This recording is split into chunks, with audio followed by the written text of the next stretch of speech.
Okay, so we should be going live here any second. We might even be live now. Zoom says we're live. So, Like Flash. yes, here we are. So, welcome everyone. We are jumping in here on our Thursday night Facebook Live. And to say I'm excited about this is a pretty vast understatement. I have had my eye on Dr. Stephen DeWitt for months and months and months, not in like a creepy kind of way, but kind of. And so I reached out to Stephen a while back because I was hearing so many of you reaching out, being like, help, my sex drive is gone, or I'm so scared sort of sex. I'm scared because my gut hurts. I don't want to poop on my partner. It's going to be messy, like all of the things. And obviously, I'm a gut expert, not a sex expert. So we had to bring out the specialist. I'm so excited for you guys to meet Dr. Stephen DeWitt, sexologist. Welcome, Stephen. Thanks so much for joining us. Thanks, Liz. It's great to be here. I'm excited to share whatever I can and make a difference with as many people as I possibly can. This is an issue. I mean, sex in and of itself is challenging to talk about, but gut issues on top of that, IBS issues on top of that, it's like, how do we do that? So I'm here to do as much as I possibly can.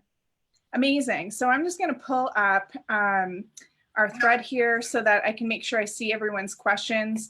Guys, I know that this is an uncomfortable topic, kind of like poop. And so I'm going to really encourage you. You guys all know, you've been following me for a while. You know that like no topic is off the table, especially poop, and sex tonight as well. And so if you have questions, please, I urge you to post them in the comments below, because we have, again, this amazing specialist available to us who can answer all your questions and hopefully make intimacy a little bit more comfortable for you. So Stephen, before we dive in, I'd love to just have you share a little bit more about yourself with our community. And can you also explain what the heck is a sexologist? That's a great question. My mom still asks me the question. My dad doesn't want to know the answer. So I'm based out of Toronto. That's my home. I grew up in Vancouver, BC, and then moved here about 15 years ago. And, this is my life. My stand in the world is that all people live a sexually empowered life and they have relationships that work, regardless of who they are, what age, orientation, status, illness, whatever. Like, sex is a human right, and it's something that we can have and that we can actually create the type of sex life that we want. My formal training, because people are like, did you just make that up? Because that sounds kind of cool, but is that a real thing? It is a real thing. So I did a master's of public health with a specialization in human sexuality. And then I did my clinical placement here in Toronto at the Hassle Free Clinic, which is Canada's largest anonymous HIV testing site. And that's really where I cut my teeth with anybody and everybody walks through the door in all different sexual expressions. And, I was just like, okay, great. What do you need? How do we support you? How do I meet you where you're at? And so that was really kind of my guerrilla on the ground training and working with people around their sex lives. Then I went back and did my doctorate, and I finished that in 2012. So I guess that's been 7 years that I've been building the business. And there's three main components of my business. The first one is I do have a private practice. So I work with individuals and couples and help them discover and create the sex life that they've always wanted. I do a lot of speaking. That's my passion. I'm a performer. I love being on a big stage. And so I speak about normalization, destigmatization, and sexual empowerment in many different contexts. The two that I focus on mainly are, especially in September, talking to university and college students about consent and creating healthy relationships. And then in the corporate setting, and for different associations, I talk about creating healthy and safe workplaces in the age of the Me Too movement and anti-sexual harassment and bystander training and things of that nature. And then the last part that I work on is online. So I have an online course, and I do a lot of work in media. And what else? I wrote a book in 2014 called The Sexual Freedom System, Winning the Inner Game of Sex. And that's a little bit about me. Amazing. Amazing. So what I'm learning is there's a lot to learn about sex. Ah, yeah. And And that was a really humbling thing, because I was like, I've been fascinated for a long time and read everything in chapters. And then I was like, when I selected that this is what I'm going to dedicate my life to, and this is actually worth my life, I was like, I need to learn a lot more than I actually do. And so that's when I started looking at higher education. amazing. So I feel like, you know, I'm always willing to take one for the team. And so I've been talking to my community for the last little bit, and I said, guys, like, I hope you're ready to experience 50 Shades of Red, because, you know, listen, like, this topic for me too, I'll never forget. And I've shared this with my community. When we got off the phone, I was like, holy shit, like, okay, we're gonna do this topic. And I've gotten really comfortable talking about poop, but again, sex is still, like, there's this stigma around it, among many other things like periods and bleeding and all that kind of stuff too. So not to say sex and poop are the only things, but is there anything that you can suggest, or like, what do you find helps people sort of open up to feeling comfortable about having this conversation, and maybe even starting a dialogue, not just like with themselves, but with their partners? How can we get a little bit more comfortable with this topic before we dive deep? Mm-hmm. Yeah, really great question. So I think the thing that most people come up against is that we've been taught that sex is a very like sanitized and sexy thing. Our bodies have to look a particular way. Yes. Our body parts have to look a particular way. Sex has to positions, how long we have sex for, how many orgasms we have sex, how often we have sex. And so we've been really conditioned to like think about a very narrow definition of, number one, what sex is, and number two, what good sex is. Right? It's like, we got to like be, you know, when I was younger, when I was lighter, when my boobs didn't sag, when my penis did, you know, all this other kind of stuff that we have. And because there's that focus on it, we forget about why we have sex. Right. So sex is a vehicle for connecting and communicating love, fun, pleasure, intimacy. And we get so caught up on what the vehicle looks like that we don't get to the destination. So it's like buying a car because we want to go visit our friend, but then not actually driving there because we don't like the color of the car. We don't like the way it looks. Right. We don't like the way, you know, we want, I don't know, power steering, and it doesn't have that. So then we just don't go visit our friend. And so that's, you know, for a lot of clients that I work with, that's the thing. We have this image of what it's supposed to look like. Right. So the first thing that I recommend for people to do is expand and diversify what sex can look like for you. So a lot of people, and I invite people who are watching, like, if you think about having sex with your partner, or if you don't have a partner right now, think about the last person that you had sex with. Or there's some people who may not have had sex yet, and think about the sex that you would like to have with a particular partner. I would say about 95% of people have a particular sexual narrative that they would follow, because it's what we've been taught, right? It's what movies, it's what books, it's what magazines, it's you know, this whole kind of sex dance that we do. So it's like, and again, this is going to be a heterosexual connection and frame that I'm putting it in, but it's like we get together, we're kissing, it's deeper kissing, we're touching on top of clothes, we're touching underneath clothes, clothes come off, I'm touching your genitals, you're touching my genitals, it's oral sex back and forth, and then it's penetrative sex, and then we have mutual orgasm, and then there's fireworks, and then we go to sleep. Right? It's some variation of that. And so what I invite people to look at as is sex is, it's there for you to create the type of connection that you want to have with your partner. It doesn't always have to follow that same script, that same narrative. If you're not feeling well, if your gut's not feeling well, if you're uncomfortable, maybe you don't want to have the sex that, again, go through the sex that you always have had. So I always look at when I work with clients, and a lot of clients I work with have challenges, and they're like, well, I can't have sex anymore. Right. And I invite them to look at, well, when one door opens, or one door closes, excuse me, many others open. So what I will agree with them on is maybe the sex that you're used to having isn't on the table, but what can you create that's hot, that's sexy, that's intimate, that may not, take you into that uncomfortable place, or that place where you're worried about an accident or anything along those lines. So that's something that I really work with people on is, well, what could sex look? And people are like, well, what do you mean? Like, I've never thought about that. And so one of the things that I have as a tool, and I think we're going to share that with everybody, is something called a sex menu. So people are like, what is a sex menu? Can I just order off that and get the sex that you want? Well, yes, kind of. But it's very similar to like a restaurant. You get a menu and you're like, I'd like this, I'd like this, I'd like this. So what it is I've created a sex menu. Then there's 3 kind of sections to it. And I think it's like mild, medium, and spicy.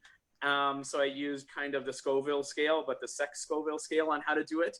And there's 265 different ways you can connect with your partner. And there's different columns that you can say, yes, I'm interested. And on a scale of 0 to 5, how interested I am. And so that's something that people can do to do that by themselves, or they can do that with their partner to start, oh, that's really interesting. I didn't know that you like that, or you were interested in that. But it starts breaking people out of this, again, this very narrow definition of what sex has to be, or what it should be to be good, or for me to be sexy, or for me to be sexual. Okay, so I so love that, because I also feel like conversation on this topic is uncomfortable across the board, I think, for many. But even still with our partners, like I think a lot of us are still uncomfortable having that conversation with our partners. And so part of like that, you said you kind of fall into that default of like the same sort of sex routine, has a lot to do with a lack of conversation around like, hey, I really like this, or like, I don't really like that. And so I kind of like this whole scoring card that I can just like slide across the table and be like, here are the results, dear. Like, it's a tool to start a conversation. Yeah. And Alyssa, you hit the nail on the head. The most important aspect of having a great sex life is communication. I like to say, out of all the weird, wild, wonderful things that we can do with our mouths when it comes to sex, talking is the most important. Amazing. But it's we're really good at communicating with one person. Right. Ourselves. Yeah. That voice that's going on in your head, like right now, as people are watching, they're like, yeah, but he doesn't have this, but you don't know what happened here, but I can't do this, but my partner's like this, but last time I brought this up, it happened this way. Like this conversation, and we justify and rationalize so we feel good about ourselves. And I do this too. Listen, I got stuff that I'm working through myself, but it doesn't allow us to actually have the sex that we want to have, because we're really good talking to ourselves and being right, being righteous and justified, but we're not so good at talking about sex with our partner. Right. In particular conversations. I have no problem, and I bet a lot of people don't have a problem when sex is great and you like rock their world and they're telling you how amazing you are, or you say that to a partner, it's like high five. But unless we're being told that we're a sex goddess or we're a sex god, and God forbid we're talking about something that didn't work so much, or something that's awkward or uncomfortable, or that we're just going to be like, okay, I'll be over here. Right? And we just don't want to have those conversations. Yeah. And I again, working with clients, it's about communication, it's having those conversations. But I don't know about you, Alyssa, but when I'm uncomfortable and I know there's a conversation that I need to have, everything else becomes a priority. Right. I'm like, there's a bookcase there. Dusting that bookcase becomes a priority, because I don't want to have a conversation, an awkward or uncomfortable conversation with my partner about sex. Totally. And so it is one of those things that can get in the way. And then you don't talk about it, they don't talk about it. It's kind of like we just sweep it under the rug and sweep it under the rug and sweep it under the rug, until there's so much stuff swept under the rug you can't stand on it. And then the integrity of the relationship starts being jeopardized. Right. So I created can I share with your audience a communication tool that I developed? Absolutely. I will link all of this. Any of the resources you share, we'll be sure to link it in the comments above after we finish out the Facebook Live so everyone can get that stuff. Okay, so one of the tools, and I'll just share it now. Yeah. It's a communication, and it's called the Leda Technique, Okay. LITA, and it's an acronym. Because when I was doing a lot of my research, I really focused on communication. I was like, what is missing? Why can't people talk? People will talk about 99.98% of things that happen in lives. They will go through illnesses, deaths, loss of job, so much stuff in their life. But when it comes to sex, we're like, Yes. Honey, pass me the salt. This is delicious. Yeah. So I created this. So one of the things that's missing is when we talk about sex, people don't know how to start. How do I bring this up? Because they don't want to offend the other person. They don't want to hurt the other person, and they don't want to be judged by the other person. Right. The second thing is often when we bring up a talk about sex, the person doesn't know, well, what do I do with that information?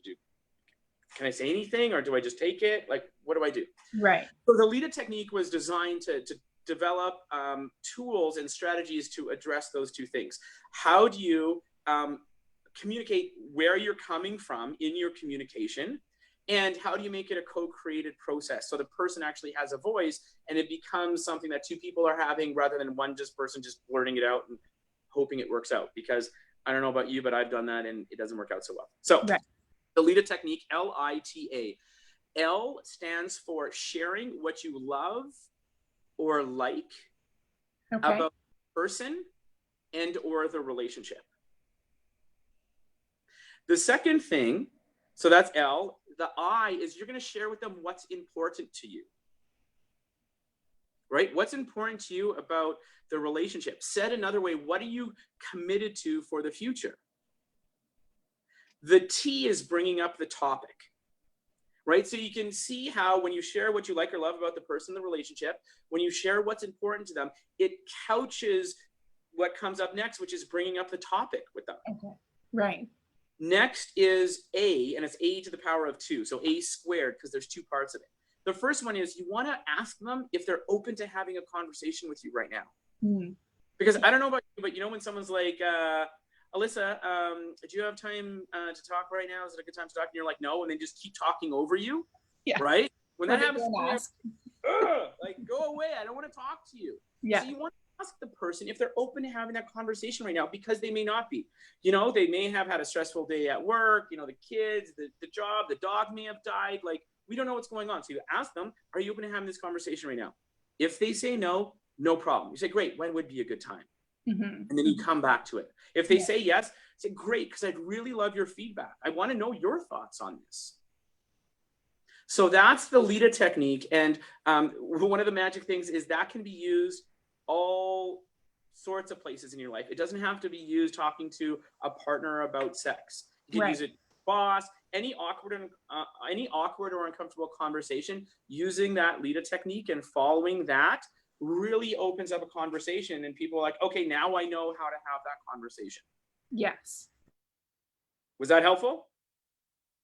I love the asking permission. I mean, I think permission is so important. Not just sex or anything, but like you say, it can definitely be used across the board. So I got to tell you, you want to know what definitely doesn't feel sexy? Mm-hmm. Shingles. That's what I have shingles right now, which is like, just shoot me. I would wish this on anyone. And so I was sitting there today resting in between calls, and I was thinking to myself, like, I don't even want anyone to look at me right now, let alone touch me. And so it was interesting because it got me thinking about tonight's talk, and I totally understand how our clients feel. It's like this, don't look at me, don't touch me, don't like it. You just feel this like ickiness in your body. And so a lot of people have been coming to me and again saying like, Alyssa, I'm scared to have an accident, or it hurts to have sex. really comes down to, even long after for some of my clients where we've really started to repair their gut and things have drastically improved, there's still that like fear of the shoe is going to drop, right? Mm-hmm. So you had mentioned like sex doesn't always have to look like this cookie cutter, like boom, boom, boom, like this is what you do first and second kind of thing. Like what else can it look like? Yeah. So it's, so the first thing is it can look like lots of things. So the first thing that I offer to clients is to think about like, where are you at right now? Like what's going on with your well-being, your physical well-being and your mental well-being. Mm-hmm. And then how do you create a sexual or intimate connection that honors where you're at and honors where your partner is at? And sometimes it may look like, hey, we're not having sex tonight. That's okay. That's cool. As long as there's communication about it and there's ongoing communication about it. Because if it just is that pattern, then you're just stuck in a sexless relationship and you're like, something's not working. So first of all, you can check in with yourself. Like, what kind of sex do you want to have? Like, where are you coming from? Right? Sometimes, if in a person's life, they want to have angry sex.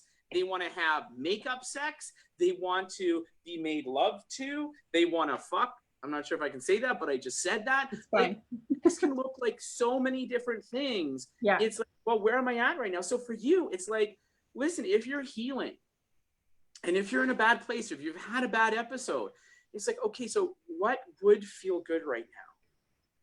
What would honor where I'm at right now? So sometimes it's just touch. Sometimes it's just intimacy. And it doesn't have to like lead to anything. So I also invite people to like slow down and like take a piece. Oh, I'd like some of that.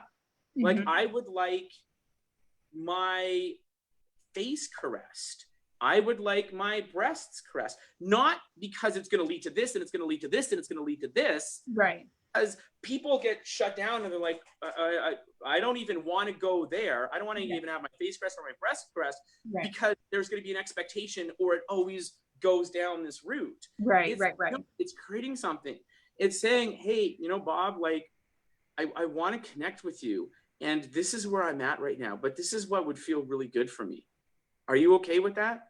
Mm-hmm. Yeah, I am. Okay. Or no, he's not. Okay, great.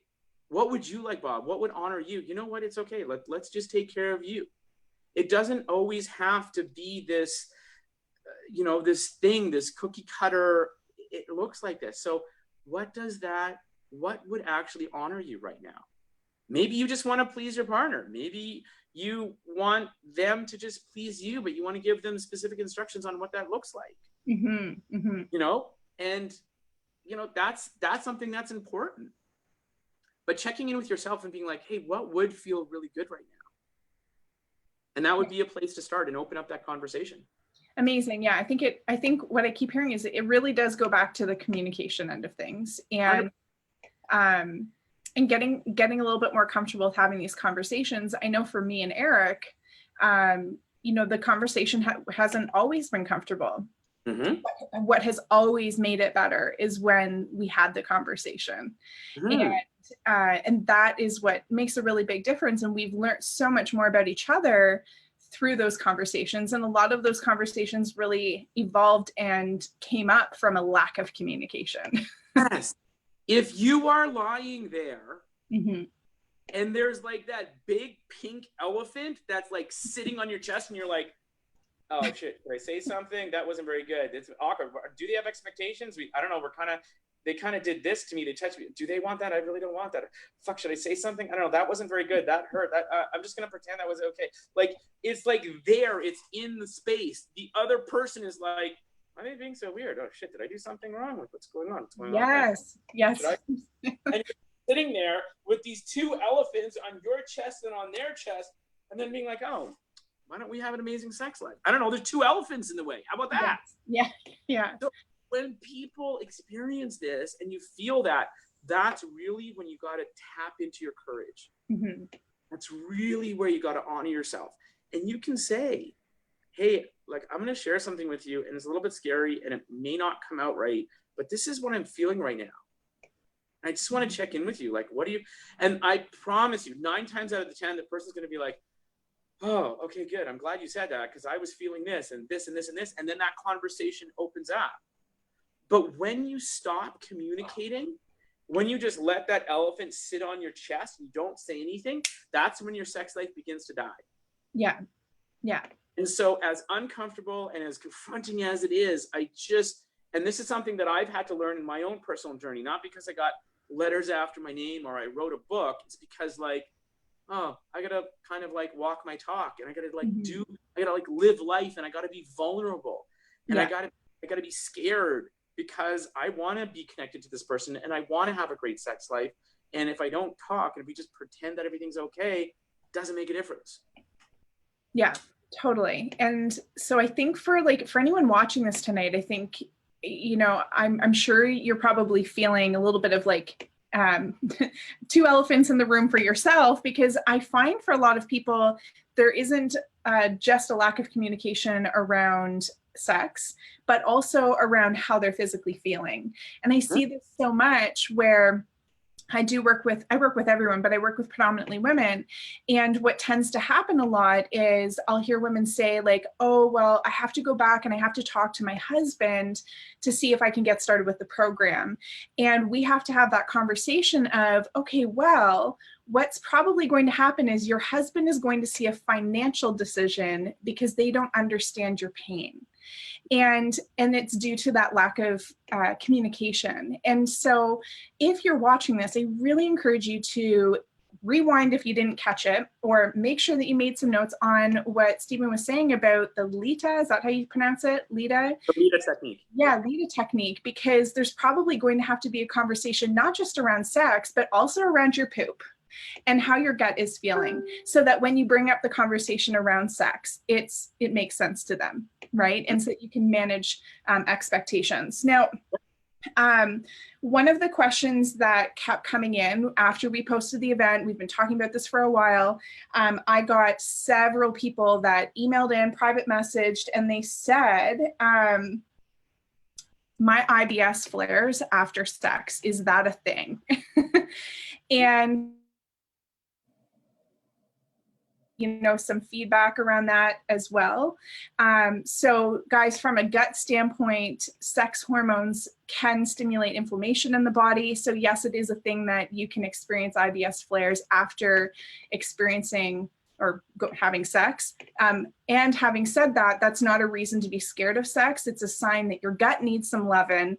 And so let's just get to the root. You know, we talk a lot about how food gets the blame. The gut is the issue, and we need to fix the gut. The issue is not the sex here, but I wanted to just hit that on the head and say, yes, you can experience that after having sex. So Stephen, do you have any feedback from your end in terms of situations, physical experiences, physical flares, not just IBS related, happening after sex? Mm-hmm. Yeah, a lot of things can come up after sex. You know, sex is the most vulnerable, the most naked we are, both, you know, physically and emotionally and psychologically with someone, and that can release a lot of things. So the thing that I would offer to talk or have people talk to their partner about is something called aftercare. Now, aftercare is kind of borrowed from the BDSM and kink world, right? After you explore these big power dynamic changes or kink or that kind of stuff, it's like, what do you need afterwards to bring that dynamic back into equilibrium so you can continue on in your life? But aftercare is a great thing to talk about with your partner. What do you need after sex? Mm-hmm. What can you do to take care of yourself? What can you do to like bring yourself back down? What can you do to like honor where your body's at, to bring things back into that really comfortable place for you? Like, and that's going to be unique and different for each person, because people can like lots of things. You know, in my experience in working with clients, people's backs go out, PTSD gets triggered, lots of things, because it's such this elevated state that we don't walk around in the world in. And then when we do go through that, there's a lot of things that are going on with our body. So talking to your partner about what you need afterwards and what aftercare could look like And that can come from, you know, like looking at healing your gut, or just really shifting the energy, or moving to like light caresses, or showering together, or cuddling, or having some tea, or whatever that is, to just kind of de-escalate things and get you really calm, cool, and collected. You know, sometimes I tell people to put on like just like relaxing like meditation music and just breathe into their belly. Yeah. And just bring things down that way. And that is that really that aftercare where you're taking care of yourself, you're taking care of your partner, and your partner's taking care of you as well. So good. Such good advice, honest to God. I'm need to watch this Facebook Live. It's so good. So just amazing. Yeah, thank you. Can we like get into talking about poop? I don't want to skip over that. Yeah, absolutely. Okay. Let's dive right in. All right, let's go. So sex is messy, period. Accidents happen, period. They happen all the time, whether you have gut issues, whether you have IBS, whether you have anything. Accidents happen. I talk to a lot of people about sex. I talk to a lot of people who are sex workers and work in the porn industry. So I talk to them about accidents and things that happen. So poop is something that happens during sex, whether you have something going on or not. One of the most obvious things is people engage in anal sex. That is a thing. And again, maybe if you have gut issues, that's not something that your comfort zone is, but I'm just saying like the broader context, the number one group of people who engage in anal sex are heterosexual people. So poop is part of that conversation, you know, and if you're not, you know, and this is what I talk to about people who are looking to engage in anal sex, like you have to be prepared. You have to take care of yourself. You need to have conversations with your partner. Your partner has to be okay with things, because if you're going to explore this, there may be some repercussions that may not look sexy, but guess what? They're human, and we are human beings. So pulling from that into the world of like, hey, maybe there's going to be gas. Hey, maybe there's going to be an accident. How do we handle this? How do we manage this before it actually happens? Because I would far rather, and I know this is tough for people, have people have those conversations. It doesn't mean you got to go have sex the next day or anything else like that, but having those conversations, because you are a human being and it is a right of yours to have that connection and to have that pleasure. And just the same thing as, you know, we take care of our loved ones at all times, the same thing, we should take care of our loved ones when we are having sex. You know, these are the people. And you know, those are some conversations. Those are some real conversations, because most people don't talk about sex, period, in this way, and talking about it. But like, hey, let's be prepared. Let's have towels. Let's have wet wipes. Let's be close to the shower. Let's do whatever we need to do so to bring that down. And, you know, accidents happen. I have sex. I am sexually active. Accidents happen. And just being okay with being human. And it doesn't have to be this, like I said, this sanitized, interesting, like sex is weird. It looks weird. It sounds weird. It smells weird. It tastes weird. And then we're like, oh, but you know, it can't be weird. Like, what planet are you on that like the sex that you're having is not weird, right? We, again, have the sanitized view of what media has told us. And again, what porn has told us about what is sexy and what sex should look like. Right. But if you're with someone, you know, and you're sharing your body with someone and you have that connection, like part of that is, you know, sharing with them like, hey, like this is what I'm dealing with right now. And this is how you could support me inside of feeling good and feeling sexy and feeling sexual. And this is what we can do to prepare for it. And number two, if you want an all access pass to this body, these are the requirements. Like you have to be man enough or woman enough to be like, yeah, this is part of who I am. I can't, like, listen, I'm working with Alyssa to get rid of it. I'm investing in myself. I'm doing all the things that I can, but like, this is where I'm at right now. So this is part of the package. So if you want on this ride, and you want to have some fun, cool. These are the things that we need to have conversations about so I can relax, so I can be present, so I can connect with you. Because if not, I'm going to either avoid it or I'm going to be so up in my head and worrying about stuff that I'm actually not going to be able to be present to you, and I'm not actually going to be connected to you. Because I don't know about you, Alyssa, but I've had sex in my life where like my partner is not there, like physically they are there, but mentally they are somewhere else. Yeah, absolutely. And it is not a fun experience. Like no, you get all up in your head and you're like, it's all me. There's something wrong, right? Totally. Right? Because I like to say sex happens between our ears before it happens between our legs. Mm-hmm. But we're so caught up in our own BS and our own baggage and our stuff. If we can start taking some of that baggage out and like putting it down and like looking at it like shoulder to shoulder with our partner and being like, hey, listen, this is something that I'm working through. This is something that we need to have some conversations about. You know, then it's not so prevalent in your head. You're not just like, yeah, this is great. Oh, do that.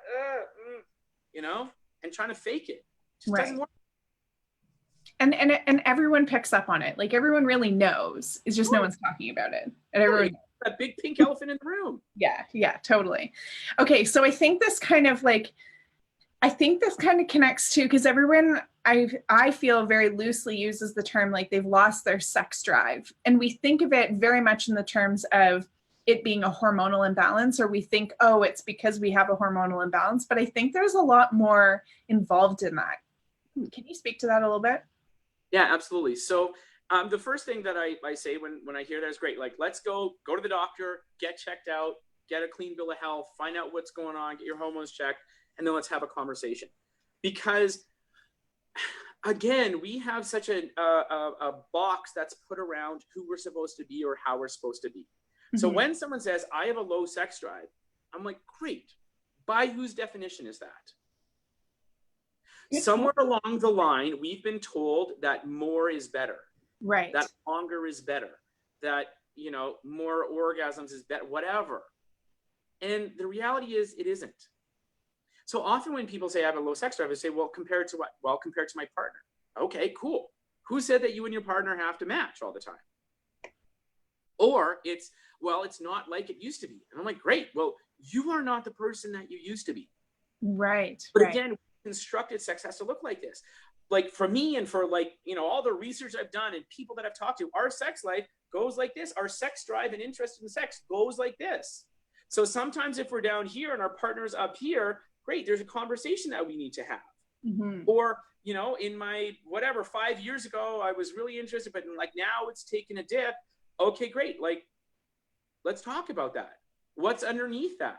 Because it's okay not to be like revving on all cylinders and like want to bang it out like 6 times a week or day like you did, you know, 5 years ago or 6 months ago, or the way that your partner wants to. Right. But okay, so let's talk about that. Well, do you feel okay about the sex that you want to have or don't want to have, or the frequency of it? Well, no. Okay, so we got a clean bill of health from the doctor. So let's talk about that. Why is that? And often there are things and factors and comorbid factors that come into play. And part of it, you know, quite obviously could be their gut issues and not wanting to talk about it, not feeling sexy, and not, you know, wanting to actually address what's going on. Mm-hmm. And, like, there's lots of things that happen with clients. They could have had,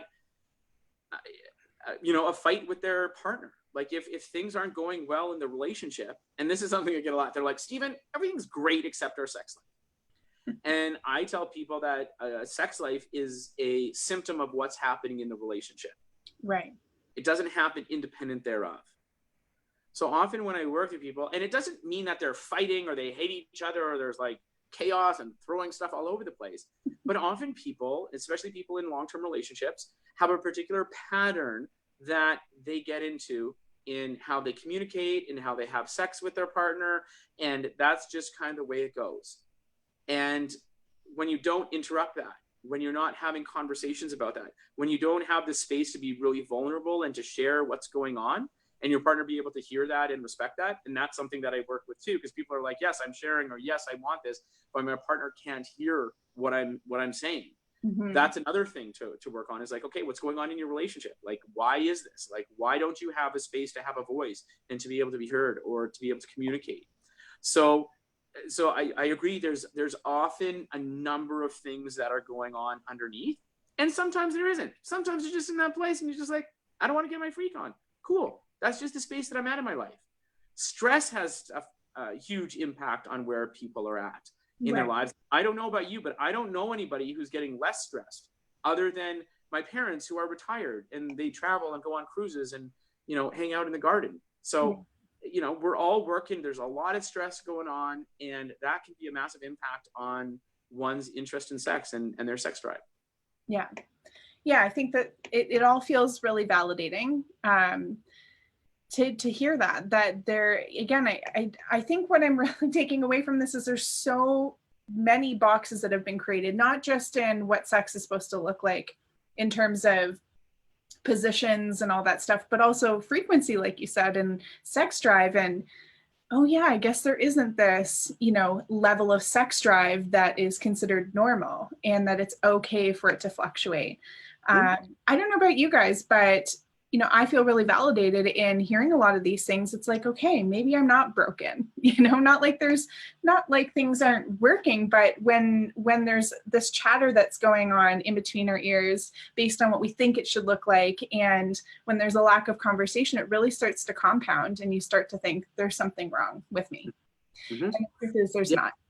Yeah. And specifically, Alyssa, like to what you said, like the majority of people in your community are female.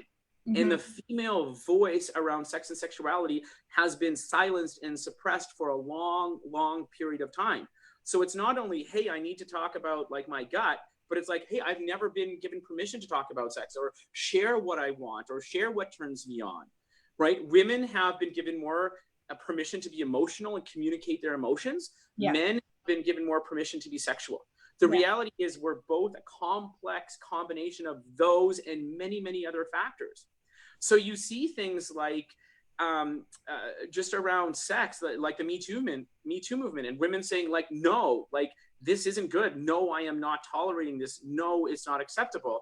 But then the flip side of that, which I really love to work, and I work with a lot of women and speak at different conferences for women, is about, well, what do you say yes to? And how do you have a voice? Because you kind of joked at like the beginning where you talked about like 50 Shades of Red. When the 50 Shades of Red phenomenon hit, that was an access and an opening for lots of women to be like, what? Like I can have a different type of sex. I can have a different type of partnership. It doesn't have to be this box that I open and go in. And it just opened up a dialogue that didn't exist previously. So I think like I'm a huge fan of working with women, because they are, in my end, they consume 90% of any kind of sex education. Because for men, we have been taught that we're the best lovers, we have the biggest penises, we always satisfy our partners, and we always want to have sex. So why would I want to learn anything? Now, the reality is, and I can speak as a man and working with lots of men as well, we're not sex robots. But again, that mentality is there. So it's really, you know, where I see the needle moving a lot in having the conversations, like you said, like I don't have to feel broken. I don't have to feel suppressed. I don't have to feel like I don't have a voice. Is that needle is moving really with women stepping up and saying like, hey, I want to have a great sex life. This is what's working. This is not what's working. And this is what I want to create. And how do I do that? And again, there are some men, I don't want to discount, there's some amazing men out there that are having those conversations as well for what works for them, and opening up space for their partners to have that conversation as well. So that's what I have to say about that. Amazing. Thank you so much. So much fantastic, valuable information here. And I can't thank you enough. I know everyone is quietly, secretly watching. We can see you. It's okay. Yes, you're watching a video on sex. But do you have any other resources, tips, tools? Where can people find you? Yeah. Absolutely. So people can go to my website. It's drdewit.com. So that's just DRDEWIT.com, DRDEWIT.com. And on the right-hand side, it's the sex menu. So they can download that. And again, you don't have to have a partner. One of the most important things that I believe in is the most important, the most reliable, and the longest lasting sexual relationship you'll ever have in your life is the one you have with yourself. So it's developing that sexual self-awareness and having that voice for yourself. So again, you don't have to have a partner, but if you do, you can download that. You can give that to your partner and be like, okay, we're gonna exchange or share that with me, and we're gonna expand what sex looks like. So that's a resource there. You know, one of the other things I was thinking, Alyssa, you know, with your community and who you are and the difference that you're making. So I do work one-on-one, again, with couples and with individuals. So if people are interested in doing that, they can reach out to me. It's just my first name, Stephen, STEPHEN @drdewit.com, DRDEWIT.com. And you can say, Facebook Live with Alyssa. And I'm happy to, I have a friends and family discount of 25%. So I'm happy to offer that to your community as well. And then, yeah, you're very welcome. And then people can follow me if you, I'm really active on Instagram, not so much on Facebook. Maybe some people greet me and they're like, eh. But so Instagram, my handle is again, Dr. DeWitt, so DRDEWIT.